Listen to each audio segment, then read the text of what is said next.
Ke? Siapa? Hah? Kelas 1. Iko siapa namanya kak?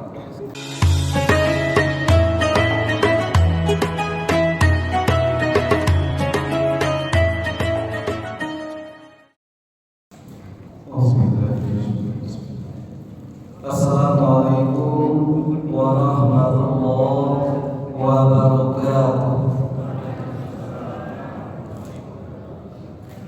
Alhamdulillah, alhamdulillahilladzi khalaqal mauta wal hayat liyabluwakum ayyukum ahsanu amala.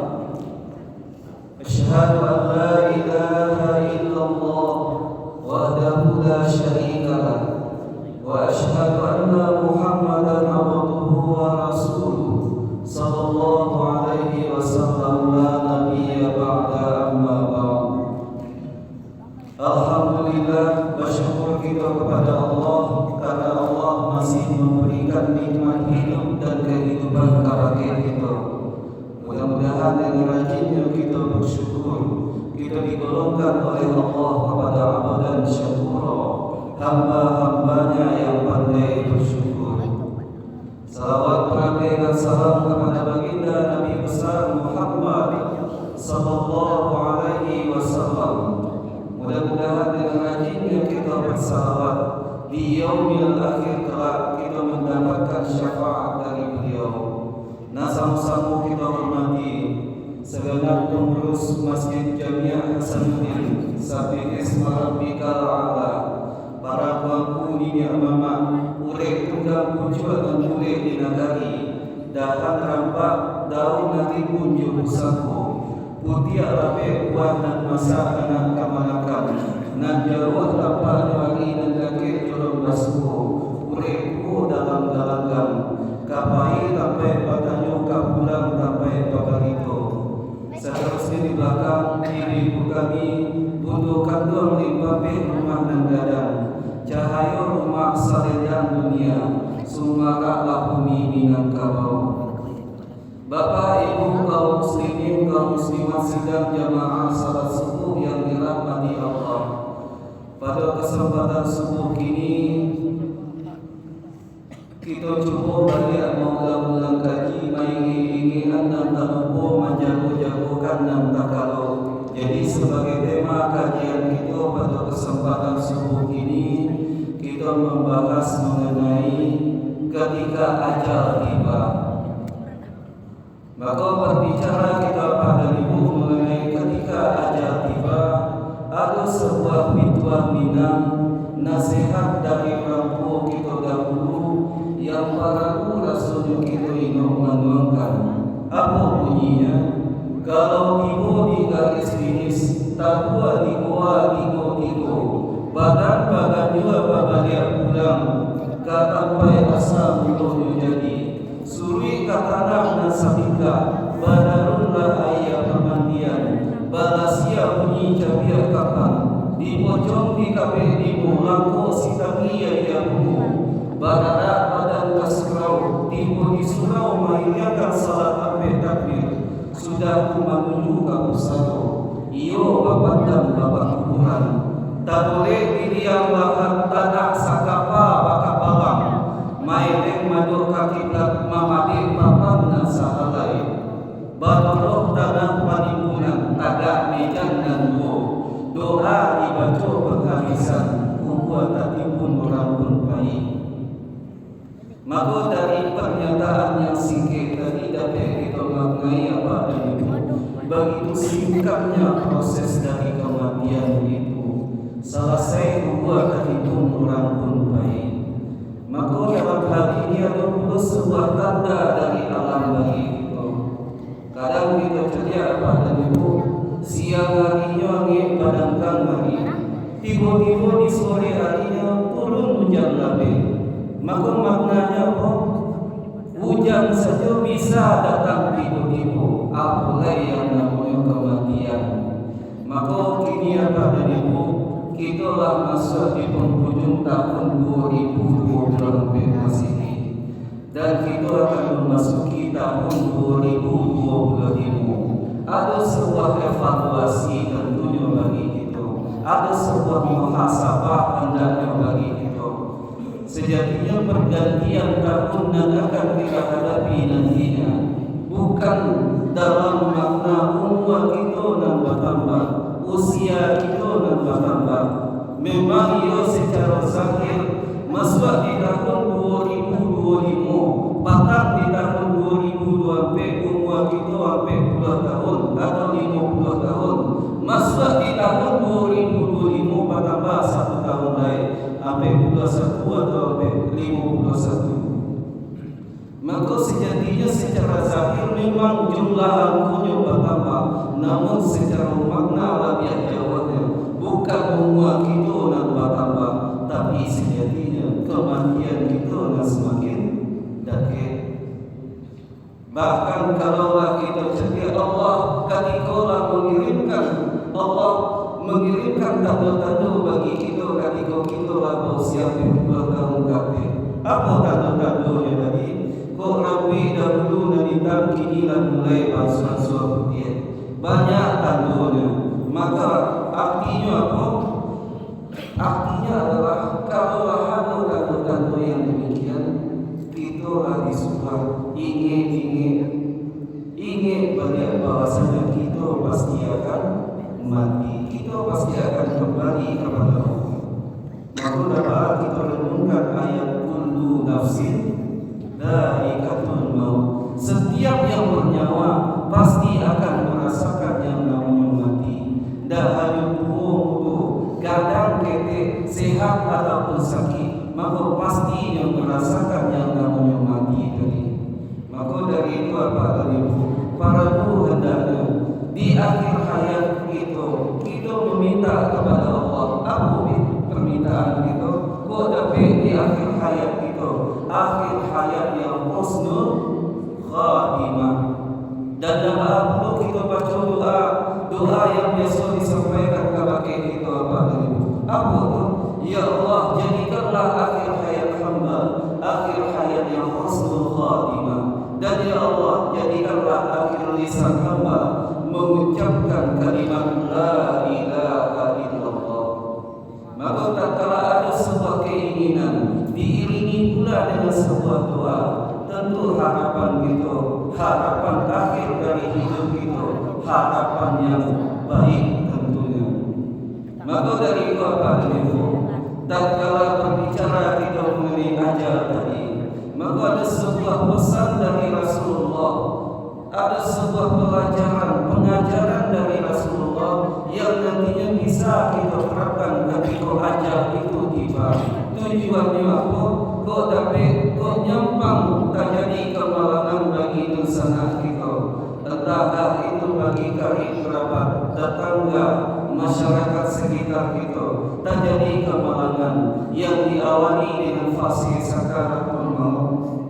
Sehingga kita bisa memberikan bekal bagi insana atau karib kerabat tersebut. Apa itu bekalnya? Lakinu mautaku la ilaha illallah. Hendaklah ditalkinkan kepada orang yang akan meninggal itu untuk dia bisa mengucapkan kalimat la ilaha illallah. Karena sejatinya janji langsung dari Allah melalui lisan nabinya, man kana akhiru kalamihi la ilaha illallah dakhala jannah. Siapa yang di akhir lisannya dia mengucapkan kalimat la ilaha illallah, maka pastinya masuk surga. Maka tentu kita ingin kau nyampang saudara orang yang terdekat bagi kita pada fase sakaratul mautnya. Kita menginginkan fase yang terbaik. Maka pesan dari Rasulullah, talkinkanlah, ajarkanlah, bimbinglah dia untuk mengucapkan kalimat tersebut. Namun kadang-kala bagi kita apa itu dalam membimbing sanak saudara karib kerabat atau orang terdekat kita dalam mengucapkan lafaz la ilaha illallah, kadang-kala bagi kita sering salah kaprah. Di mana tak salah kaprahnya tadi? Kadangkala kita hadir batiku di hadapan orang yang akan meninggal dunia tersebut. Kadangkala yang seorang sibuk membimbing dengan lafaz banyak-banyaklah menyebut ini, yang ciri sibuk banyak-banyaklah membaca ayat Al-Quran dan sebagainya. Bahkan yang seorang lain kadang sibuk meletakkan Al-Quran di atas kepala si calon mayat. Padahal sejatinya kalaulah kita memaknai, jangankan membaca Al-Quran si calon mayat itu, mengicik saja sudah bisa. Nah, lantas cara kita membimbingnya tersebut supaya dia dapat bekal terindah ketika ajal itu datang kepadanya. Nah, caranya adalah kenyampang kita hadir batiku di hadapan orang yang akan meninggal itu, maka cukup satu saja yang membimbingnya. Yang lain mana? Diam dan doakan kebaikan bagi si calon mayat itu. Nah, lantas cara membimbingnya tersebut. Cara membimbingnya tersebut adalah bisiarkan kata limo bagian kanannya lafaz la ilaha illallah. Anggap kau si jenazah si calon mayat ini sedang berbaring, talingo bagian kanannya, maka bisiarkanlah la ilaha illallah. Atau tidak kuliah dengan lafaz lain. Apa lafaz lainnya? Wahai ayah, wahai ibu, wahai fulan, ucapkanlah kalimat la ilaha illallah, insyaallah surga menantimu. Maka tatkala sudah dia sampaikan lafaz la ilaha illallah, maka cukup, jangan boleh kata-kata lain setelah itu. Kenapa? Ketika sudah tersebut kata lain, kadangkala bagi kita Pak dan Ibu, saking semangatnya pun anda sampai alhamdulillah ya Pak, alhamdulillah ya Bu, lah selesai ya Pak dan Ibu mengucapkan lafaz la ilaha illallah. Apa jawaban si calon mayat tadi? Yo. Ketika tersebutlah lafaz lain, maka mestinya dibimbing bagian mengucapkan lafaz tersebut. Maka kadang muncullah bagi kita apa ini? Ustaz, kadanglah kami bimbing Ustaz untuk mengucapkan lafaz la ilaha illallah. Namun yang terjadi kadang Ustaz, di pertengahan jalannya baik, di pertengahan jalannya putih, tak sampai selesai mengucapkan lafaz la ilaha illallah, baru sampai di lafaz la ilaha nyobai. Kalau artinya la ilaha, artinya adalah tidak ada Tuhan. Sementara yang diminta adalah lafaz tidak ada Tuhan selain Allah. Maka dalam hal ini, apakah boleh kita vonis matinya mati yang su, mati yang bulat, ataupun baru sampai di lafaz la artinya indah, atau baru sebatas mabuk saja, atau dengan kedipan mata saja, apakah boleh kita vonis matinya mati yang su? Maka pesan dari Rasulullah, jangan sekali-kali kita vonis matinya yang demikian. Maka dalam hal ini, andai kata lisannya tidak kuat menyebutkan lafaz la ilaha illallah, namun yang di batinnya sampai, maka yang dinilai oleh Allah yang di lisan atau yang di batin? Maka yang dinilai adalah yang di batin. Karena innal kalama la fil fuadi, sesungguhnya letak kata-kata yang sebenarnya itu la fil fuadi, wa inna ma ju'ila lisani 'ala fuadi dalila, dan sesungguhnya Allah itu menciptakan lisan sebagai pemuat apa yang dikatakan oleh hati. Maka lantas pula muncul pertanyaan, Ustaz, kami ingin membimbingnya, apakah boleh diganti dengan lafaz selain dari la ilaha illallah di penghujung ayatnya? Maka jawabannya jangan. Apa sebab? Dalilnya sudah jelas, hadisnya jelas bahwasanya lakinu mautakum la ilaha illallah. Talkinkan dengan menyebutkan lafaz la ilaha illallah, bukan dengan zikir-zikir lain, bukan dengan zikir subhanallah, alhamdulillah, Allahu akbar, kata Allah dan sebagainya. Maka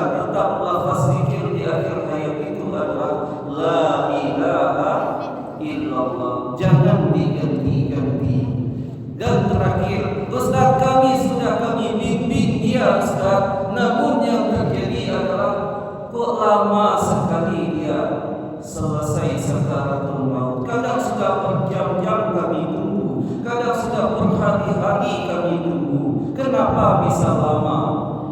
Maka jawabannya adalah yang pertama, kenapa bisa lama? Bisa jadi orang yang di waktu sakaratul maut adalah orang yang beriman, maka Allah ingin menghapuskan dosanya melalui proses sakaratul maut. Karena sakaratul maut itu sakit, maka sakit adalah menghapus pengukur dari dosa. Maka melalui sakaratul maut Allah ingin menghapuskan dosanya. Yang kedua, kenapa bisa lama? Bisa jadi orang itu semasa hidup di dunia, bisa jadi dia syirik. Benda-benda kesyirikannya lah yang menyebabkan lamanya proses sakaratul maut. Maka itulah Bapak dan Ibu kajian singkat kita mengenai ketika ajal tiba. Maka harapan kita di akhir hayat ketika ajal tiba, baik bagi saudara kita bisa memberikan bekal tersebut, yakni lakinu mautakum la ilaha illallah. Dan begitu pun bagi kita tentu berharap dan berdoa kepada Allah, mudah-mudahan akhir hayat kita, akhir hayat